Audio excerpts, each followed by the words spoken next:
Howdy, besties. Welcome to our first episode. This podcast is just really a time for us to chat about a bunch of topics with a special focus on advice for school, friendships, living alone, kind of navigating San Antonio and UTSA. But really, we just wanted this to be kind of a time for us to chat. So, we're going to start with intros so you kind of get to know us better. We'll start with our name, our classification, our major, and a fun fact. Laynie, do you want to go first? Yes. Hi, I'm Laynie. I'm a freshman here at UTSA. I major in psychology, and I have a really big obsession with fictional characters. It's kind of unhealthy. That's fair. I feel like everyone has an obsession with fictional characters. Which one are you most obsessed with? You can't ask me that. I get embarrassed, and there's too many to choose from. Right now, it's Garrett Graham from a book I just read, but Well, what's the book? The Deal. It's part of the Off Campus series, but my heart will always long for Edward Cullen. Oh, yeah. I simp for him on the daily, so I get that. Um, my name is Bella. I am a sophomore at UTSA. I am majoring in political science, and a fun fact about me is I have a tiny cowboy hat tattooed on my ankle, and I'm very, very proud of it. Um, I also got this tattoo with Laynie, so she has a book on her arm. If you ever meet her, you should ask her if you can see it. It's very pretty. Anyway, moving on, we'll do our highs, lows, and buffaloes. So, buffaloes is basically just the weirdest thing that happened to you this week or this month, or just something weird that's been on your head. So, I will start. My high was that I made cookies yesterday, and they came out really, really good. I made vegan and regular ones. They were. I was impressed, honestly. My low. Oh gosh. That might be too personal. I'm just kidding.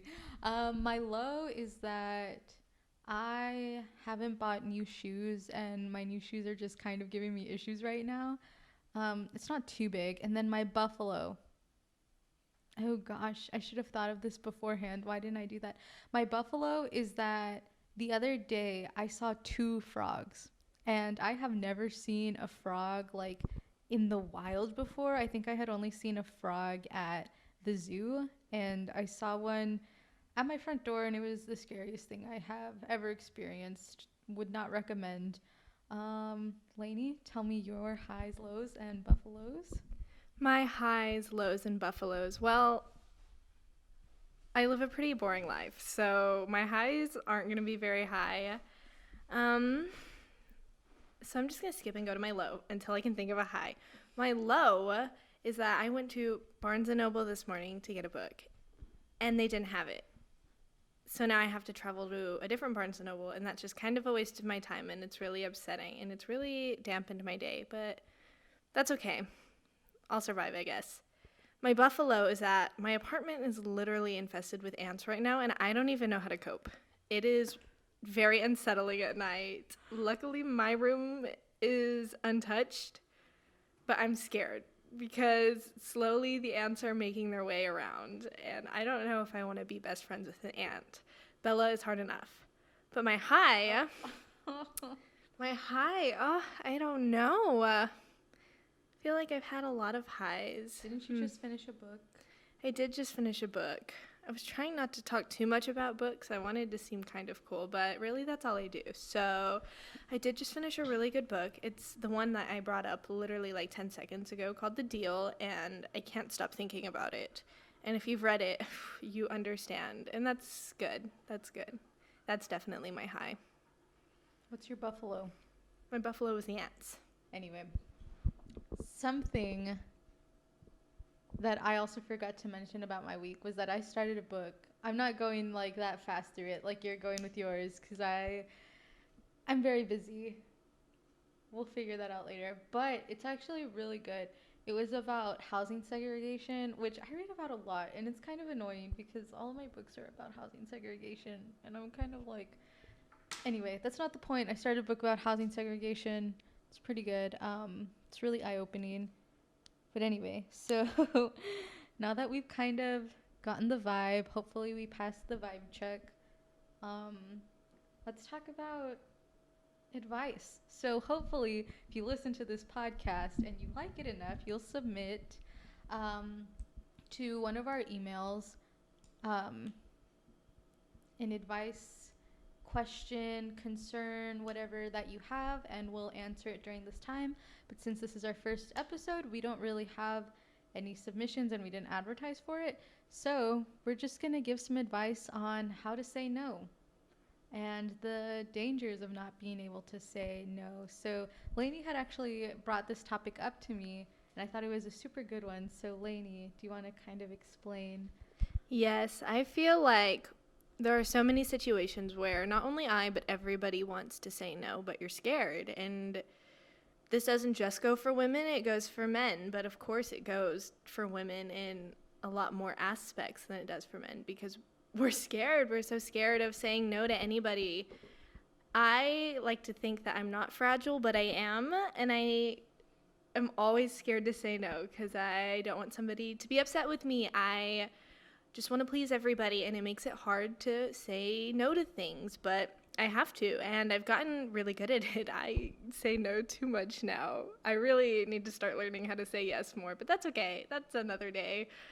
But saying no and having the courage to say no is so important, and it's so underrated because it is something that everybody struggles with, and it's something that's not talked about enough. I had a roommate the other day. She is having some boy problems, and there's a guy that she knows, and he's pretty sweet, and I think he's a cutie. He's great, but she is just not she's not vibing with him, and that is totally fine. That there's nothing wrong with him, but it's just not what she wants. And she keeps going on dates with him, and I was like, "Well, why are you doing that?" And she said, "I don't want to tell him no." I was like, "Why?" And she just told me she didn't want to upset him or hurt his feelings, but in the long run, her not telling him no is going to hurt him more because I saw the look in his eyes the other day, and he is 100% falling and falling hard. And the more that she says yes, the more he's going to fall. And if she could work up the courage to say no, then it would prevent a lot of damage on both ends in the long run.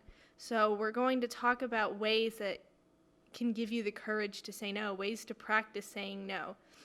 For me, it started with just a lot of little things like plans. If somebody wanted to hang out with me and I had said yes, but then later on I changed my mind. Well, it was really hard to say no, but I had to be selfish. I had to put myself first. And I was like, I don't want to go out with them. I want to stay home and I want to read my book. Or I just want to watch Twilight for the millionth time. And that was okay. And there was nothing wrong with that. And so I did. I said no. And I was terrified that my friends were going to be mad at me, but they weren't. And if they are, well then, you don't need those friends. I mean, any good friend is going to be okay with you saying no, and they're not going to judge you, right? I agree. If you don't know, me and Laynie are BFFs. Mm-hmm. We're besties, hence the name of this podcast. But you brought up something really interesting that I think is worth talking about more is reasons why you're afraid to say no. You had mentioned you don't want to let anyone down, and I think part of that is also sometimes this is going to sound so cheesy, but you don't want to let yourself down because you may really want to help that person and you genuinely want to say yes, and perhaps there are times when you don't, but there are some times when you want to say yeah, but it's just not in your capacity, and I think that can really weigh you down a lot. Something else, it is imperative, I think, for people to be able to say no, because it just also causes a lot of stress. You can get yourself in sticky situations like Laynie mentioned with her roommate, but also if you keep piling on everything, that's just a lot. And whether it's school or your job or your organizations, extracurriculars that you're a part of, like you can only give yourself to those things so much before things start to slip through the cracks. So if you're in like 10 different organizations and you're trying to give 100% to all of it, like that's not feasible. Like there's only so many hours in the day, and I think that's whenever um, knowing how to say no is just more important than ever, because you don't want to burn yourself out. You don't want to be stressed. You don't want to be anxious all the time. It's not a good look. I speak from experience. Um, but yeah, what other suggestions do you have for how to say no? Um, that's a good question. Like I said, baby steps, always practicing in the smaller situations, but also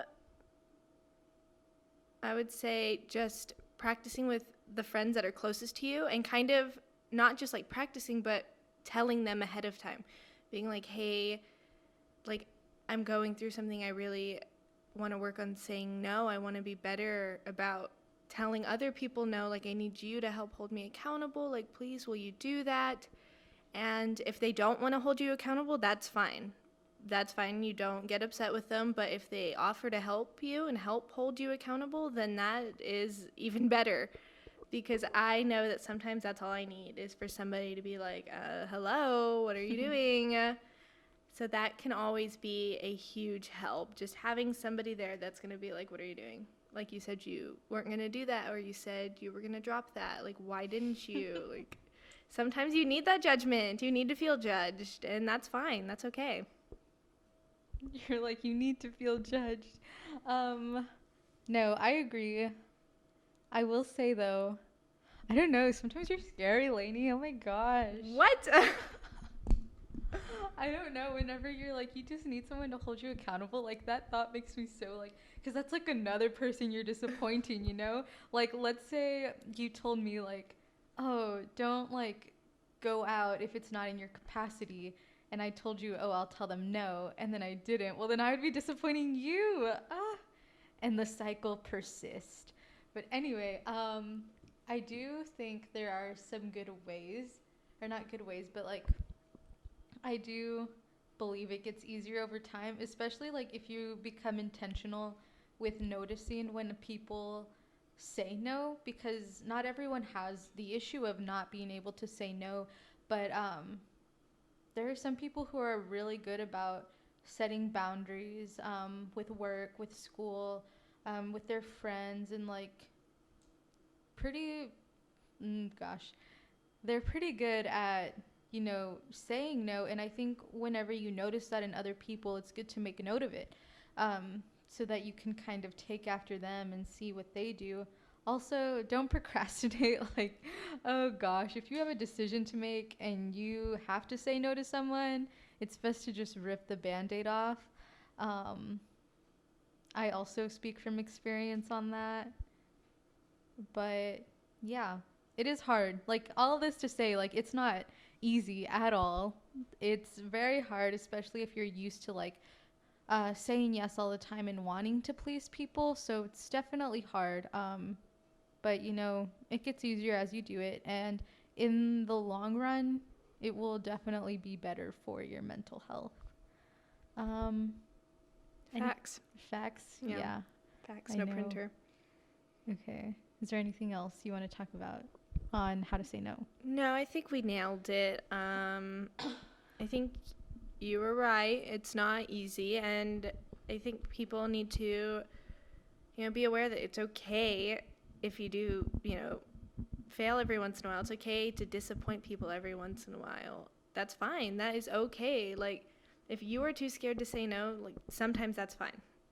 And there's nothing wrong with that. It's not going to be just like one day you wake up and you're like, oh, I'm going to say no all the time now. It just doesn't work like that. It's going to be a transition, and transitional periods are always the worst. But once you get there, you'll feel really good. Yeah. You're right. We did nail it. We're so good. You're the hammer and I'm the nail, and we nailed it. Wait, that made no sense. It's like, We are the hammer, and saying no is the nail, and we nailed it. That sounds Bingo. better. Yeah, Yeah, I good said job. I'm the nail. Okay, so we'll move on to the hill you will die on. So this is basically just like a strong opinion that you have, a strong conviction maybe that like you're never gonna change your mind because it's just so like resounding in your sense of self. And it doesn't even have to be anything serious. It can be something super silly like I'll get into mine later, but yeah, that's just kind of what we're going to talk about now. So, Lainey, what is the hill you will die on for this week? Yes, so I'm sort of a Dr. Pepper connoisseur. I have a bit of an obsession, and I will go through withdrawals. I will. But the hill that I will die on is that they don't all taste the same. They don't.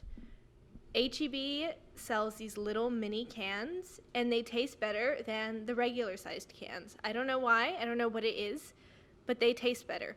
Also, restaurants, things like that, okay, Whataburger hits every time. Chick-fil-A, that's like a 70% of the time. Sonic's Dr. Pepper kind of tastes like vanilla. They all taste different, and I don't understand when people are like, what are you talking about? That tastes just like Dr. Pepper. That tastes the same. No, it doesn't. It doesn't. And it really gets me fired up when people think it does. Same with water. Okay, water doesn't taste the same all the time. I don't care what anyone says. These drinks taste differently. Anyways, how about you? Wait, I have a few questions about your Yes, what are your about questions? your hill. So, where's like the best place to get Dr. Pepper then? You know what? Subway hits. That is so random. I know. That's why it's crazy. Like I would have never thought you were going to say that. Subway is pretty good. I do really like Whataburgers. Cane's is about the same level as Chick. Like sometimes it's great, sometimes it's a little bit watered down. But Sonic is always a no for me. There's just something too vanilla-y about it, and I just can't do it. Okay. Like I had a hill already planned, but then your hill just made me think of like a stronger, like just a stronger opinion that I have that I think is better for my hill. So the hill that I will die on is that Cane's is not that great of a chicken place. I really don't like it, honestly. There are like some diehard fans of Cane's, and I just can't do it. So Laynie and I are both from Midland, Texas. If you don't know where that is, that's 5 hours away. It's in between probably here in El Paso. It's like under the 90-degree angle of the Panhandle. It's pretty annoying to live there because you have to tell everyone where you live.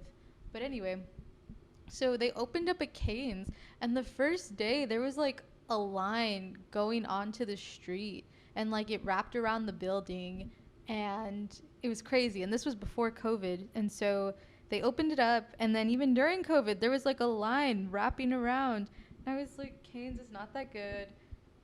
I think it tastes like watery chicken. I would much rather eat at Popeyes or just buy the frozen nuggets or chicken strips, whatever. But I should also say that I try and be vegetarian, so that could also be why I don't like Cane's. But oh, it's just so disgusting. And the fries are frozen. Like, are you kidding me? I could make those fries. You're really telling me that I'm going to pay $10 for watery chicken and frozen fries. Maybe I'll give you the bread. Maybe. But everything else, that's a negative for me. Any comments? Yeah, that's a hot take. I like Cane's, so whatever. Friendship revoked, but I guess it's fine. That is not a hot take. Oh my gosh. That is a hot take because everyone loves Cane's. I love Cane's, but I don't like their sauce. And their fries are fine. But I like the chicken and I like the bread. That's interesting. That's a hot take right there, that you don't like the sauce. Because Yeah, the sauce that is like the take. most like popular thing there. Yeah, but I'm weird. So You see, I like the sauce because the chicken is so flavorless that I need it to like flavor the chicken up. Mm-hmm. Dang. Yeah. We've I'm gonna got have to disagree on that some one. divisions in here. Okay, so we'll move on to what is living in our head rent-free this week. Okay, I'm starting. Okay. I have to speak. Okay. Listen, my roommate, I have 3 of them, but one of them, I was talking to her the other day, and we're throwing a party, and you're supposed to come dressed up as a character. So I was going to be going with my boyfriend dressed up as characters from the TV show Lucifer, right? And I was telling her about this, and she was like, oh, like, I think I have a cousin who was on Lucifer. And I was like, oh, no way. She was like, yeah, I don't think he's, like, a big deal or anything. Like, I don't know. I've never watched the show. And I was like, cool, like, what's his name? She tells me, Kevin Alejandro. I'm like, okay, right? So I go to Google and type it in. And guess what? If any of you have watched Lucifer, it was Dan. And that's, like, a big deal. That's a big deal. And she's sitting over here acting like he's just an extra. He's like, oh, yeah, he was, like, in Lucifer or something. I don't know. And I'm like, are you kidding me? I've been living with you for weeks, and you're just now telling me that your cousin is literally Dan from Lucifer. Speaking of, the 6th season came out today, so we know what I'll be doing later. But, yeah, I have been thinking about this all week, and it really has been living in my head rent-free, and it's not going anywhere anytime soon. I will never forgive her for not telling me that, and I expect an introduction here within the next few months. So if you're watching this, just know I want to meet your cousin. Anyways. Your boyfriend thoughts? Joseph. That said me so much. Okay, so what is living rent free in my head for this week is I interviewed the police captain for a story that I was doing for news, and they're starting a new mental health initiative to like provide better training for the officers. And I was like, oh, were there any